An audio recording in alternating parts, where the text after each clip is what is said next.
Hey guys, and welcome to Functional Friday. I'm going to try and do this all in one take because it's a long one, and so here we go. We're going to start with a history lesson. Today it's about guitars, and you can't talk about guitars without talking about Clemens Leonidas Fender. I mean, who could do anything without dear Clemens?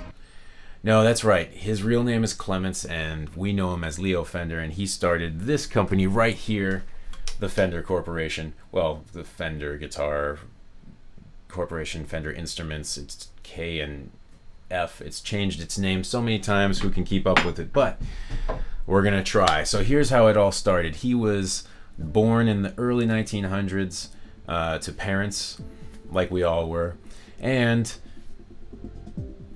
somewhere around 8 years old, I think, he lost his eye because of a tumor in it. He was not able to fight in World War II, so during World War II, he started a company that has changed the world as we know it. And if you don't believe that, try and imagine anything you've listened to in the last week without electric bass. That's right, Leo Fender is the man responsible for the electric bass. It started with what we know now as the P bass, which is a single pickup bass guitar, and it completely changed the sound of music, because before that, and I'm not talking about the musical The Hills Are Alive. No, I'm talking about the sound of music. And sorry, I had to stop it. I made myself laugh. Anyway, moving on and not digressing, I'm going to go back to the 1940s, where he started a company called the Fender Instrument Company. I know he started K and F before that, and so if you're commenting and you know stuff about Fender's background, that's awesome. It's also all over Wikipedia and a couple other pages. So if you guys want to know more about Leo Fender, check it out, look it up. I did do a little research this morning just to refresh my memory, because I didn't want to get any of these things wrong. So let's start with how he started in guitars. First off, he was making amplifiers for people's homes, and then amplifiers for live bands, and then he made amplifiers for acoustic guitars, in which he designed a pickup as well to go with those guitars, and then started working on solid body guitars because they were becoming popular thanks to people like Rickenbacker and Les Paul. So the first guitar that he designed, he called the Esquire. And it looked almost nothing like this, but it kind of evolved into this. This is a Telecaster for all better purposes. This is not a Fender Telecaster. This is a different company, but it's still essentially a Telecaster.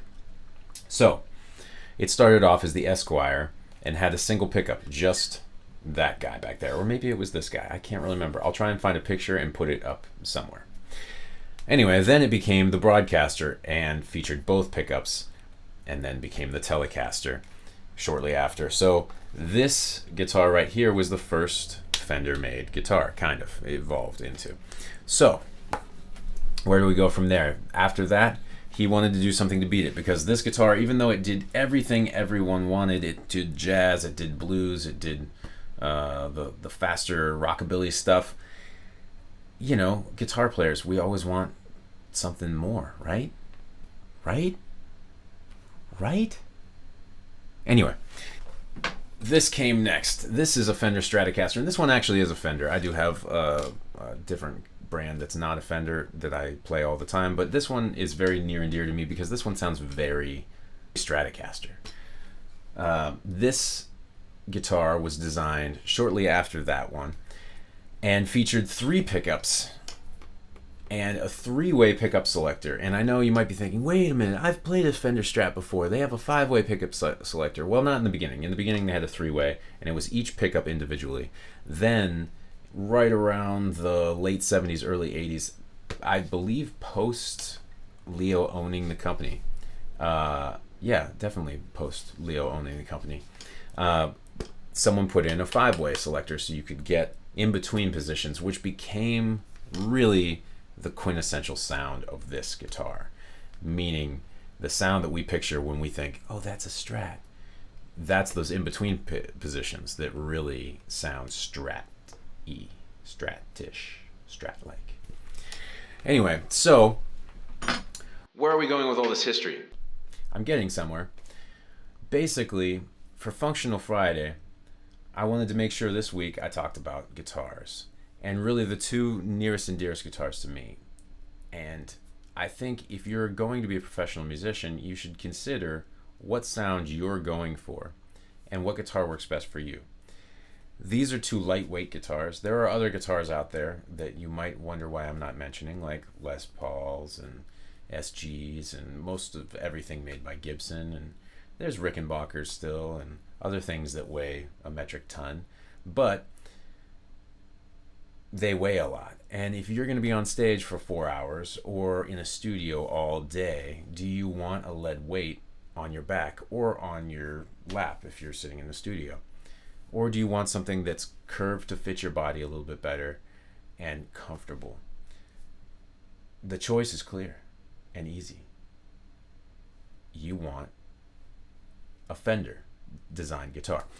Personally, I'm a Strat guy, meaning most of the time on a gig, you'll see me with a guitar like this. And the reason why is the pickup positions sound great.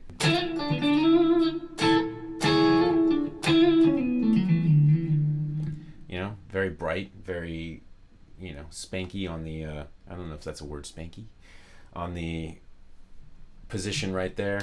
Very warm and bluesy on that front pickup. No one ever uses the middle pickup. I've tried. I try and justify it. I'm like, maybe it's country. It's not really. The second to last position here, I guess it's the second position because they call that the first way back there. But this one is very Mark Knopfler.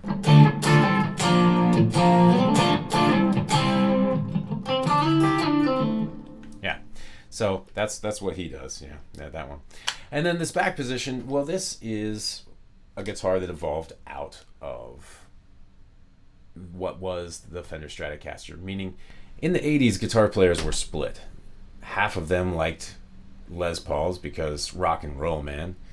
And half of them liked Stratocasters because Stevie Ray Vaughan and Jimi Hendrix, right? I don't know. But the point is they were split, and in order to get both worlds, you had innovators like, believe it or not, Eddie Van Halen. Is like Leo Fender in the way that he innovated some stuff. No, I'm not 100% sure that he's really responsible for this, but he says he is, and so maybe he is. The pickup back here is a humbucker, and apparently he had a conversation with Les Paul and was like, hey, can I get one of those humbuckers? I want to throw it in my Frankenstrat. Well, he didn't call it that at the time, I don't think, but and get the Les Paul sound with a Strat body. And apparently Leo was like, yeah, of course, man, here you go. And that started a humbucker in the bridge of Strats. And we now call these super Strats, or at least in the guitar world, because they do it all, right? They do the Fender Strat sounds, and then they also get that hard rock, So in the end, I ended up with more stuff that I didn't want to edit out, that I will have to edit out. It was longer than I thought, but we have completed Functional Friday. And do I think Fenders are functional? Yes, definitely. I think you should find the one that's right for you and definitely get a Fender of some kind. And it doesn't have to be Fender the brand.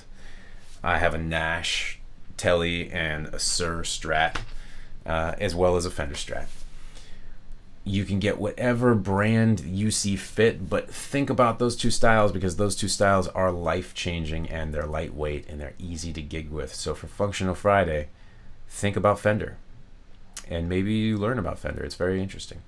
Now, without further ado, I did promise to talk about the giveaway a little bit at the end of next month. So I know the month is about to end, and this watch doesn't have a date on it, so I don't even know what time it is. At the end of September, when I have a few more followers, hopefully, I'm going to do a big giveaway. And one of those things that I'm going to give away is going to be a pedal from one of my favorite companies. I do own a pedal company. I think some of you who know me, who follow me, know that. But I am good friends with another pedal maker, or the guys at the shop and I, the other owners and I, are good friends with another pedal maker, the guy who makes this brand, Yellow Cake Pedals. And if you haven't checked out Yellow Cake Pedals, you should definitely check them out. One of the coolest pedals I've ever played, which I will probably do a Functional Friday review on soon. is the Furry Burrito by Yellowcake. It's an exceptional pedal, and it has such an interesting, cool quirk to it that I will explain on my Functional Friday review. And I'm very excited to be giving it away at the end of September. So please subscribe, tell your friends, comment if you want me to talk about a specific thing that I have, that I use, camera gear even, guitars, anything. I'm happy to talk about gear. Gear is super fun for me. So on that note, have a great Functional Friday, and I'll see you next week with Work Wednesday.